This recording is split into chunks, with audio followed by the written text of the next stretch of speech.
നമസ്കാരം, റിവ്യൂ മാസ്റ്ററിലേക്ക് എല്ലാവർക്കും സ്വാഗതം. കണ്ടന്റ് കണ്ട് ഇഷ്ടപ്പെട്ടാൽ സബ്സ്ക്രൈബ് ചെയ്യുന്ന കാര്യം ഒന്ന് പരിഗണനയിൽ എടുക്കുക.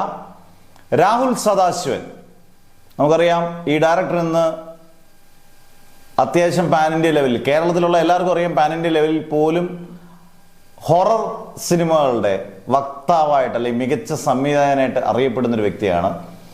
ഇദ്ദേഹത്തിന്റെ ആദ്യത്തെ സിനിമ റെഡ് റെയിൻ എന്ന് പറഞ്ഞ സിനിമയാണ്. അത് അമ്പെ പരാജയമായ ചിത്രമാണ്. അത്യാവശ്യം നല്ല സിനിമയായിരുന്നു, പക്ഷെ കൊമേഴ്ഷ്യലി ഭയങ്കര പരാജയമാണ്. ഈ വർഷം ആദ്യത്തെ ചിത്രം പരാജയ ഫീനിക്സ് പക്ഷിയെ പോലെ കുതിച്ചു കയറി വന്ന കാഴ്ചയാണ്. നമ്മുടെ ഡൊമിനിക് ലോക ആദ്യത്തെ സിനിമ തരംഗം വമ്പൻ പരാജയമായിരുന്നു. പക്ഷേ ഇവരുടെ രണ്ടാമത്തെ ചിത്രം മുതൽ ഇവർ ട്രാക്ക് അങ്ങ് മാറ്റി.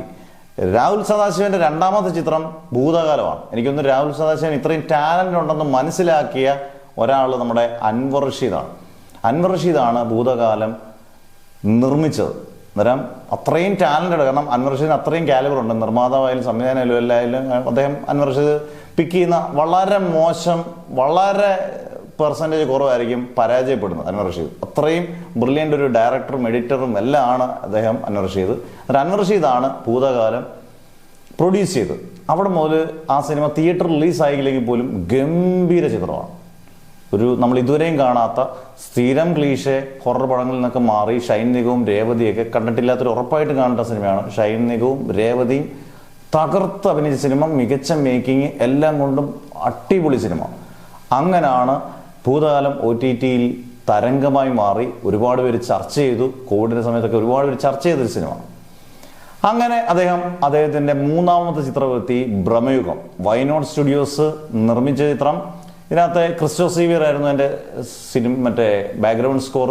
നമ്മുടെ രാധാകൃഷ്ണനാണ് അതിൻ്റെ സൗണ്ട് മിക്സിങ്. ഇതിനൊക്കെ വളരെ പ്രാധാന്യമുള്ള സിനിമകളാണ് ഈ ഹൊറർ സിനിമകൾ. സൗണ്ട് മിക്സിങ്ങിനൊക്കെ വളരെ അതിനകത്ത് എല്ലാം.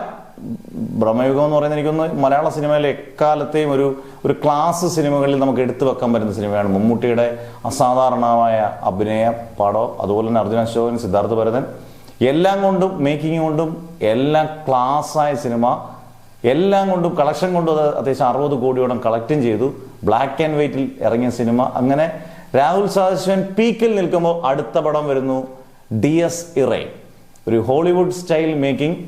ഇന്നലെ ഈ സിനിമ കണ്ടപ്പം ഭയങ്കര സന്തോഷം തോന്നി. കാരണം ഒരു ഹൊറർ മൂഡിൽ തന്നെ ഇത്രയും വ്യത്യസ്തമായ തലങ്ങളിലേക്കൊക്കെ എത്താൻ പറ്റുമെന്ന് പറയുന്നത് വിദേശ പടങ്ങളെ പോലും നമുക്ക് തോൽപ്പിക്കാൻ, കണ്ടന്റ് വൈസ് തോൽപ്പിക്കാൻ പറ്റുമെന്ന് തോന്നിപ്പിച്ച ഒരു ചിത്രമാണ് DS ഇറൈൻ.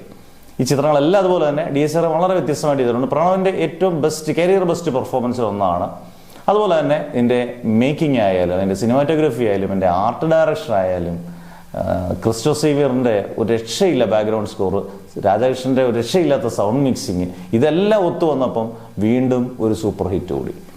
അന്നേരം രാഹുൽ സദാശിവൻ ഒരിടത്ത് കൃത്യമായിട്ട് സ്റ്റാമ്പ് ചെയ്തു. ഇനിയും ഇദ്ദേഹം ഗംഭീര ഒരു ഡയറക്ടറാണ്. പ്രത്യേകിച്ച് ഈ മേഖലയിൽ അദ്ദേഹത്തിന് ഏറ്റവും ഇഷ്ടപ്പെട്ട ഇന്റർവ്യൂവിൽ അദ്ദേഹം പറയുമ്പോൾ ഏറ്റവും ഇഷ്ടപ്പെട്ട ജോണർ ഏതാണെന്ന് വെച്ചപ്പോൾ ഹൊറർ ത്രില്ലറാണ്. അന്നേരം ഹൊറർ ത്രില്ലർ അല്ലെങ്കിൽ ഹൊറർ മൂഡിലുള്ള പടം ഒരുക്കുന്നതിൽ അദ്ദേഹം അഗ്രഗണ്യനായി കഴിഞ്ഞു.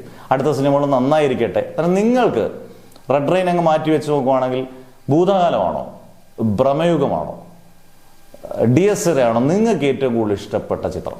നിങ്ങൾ ഉറപ്പായിട്ടും കമന്റ് ബോക്സിൽ പറയുക.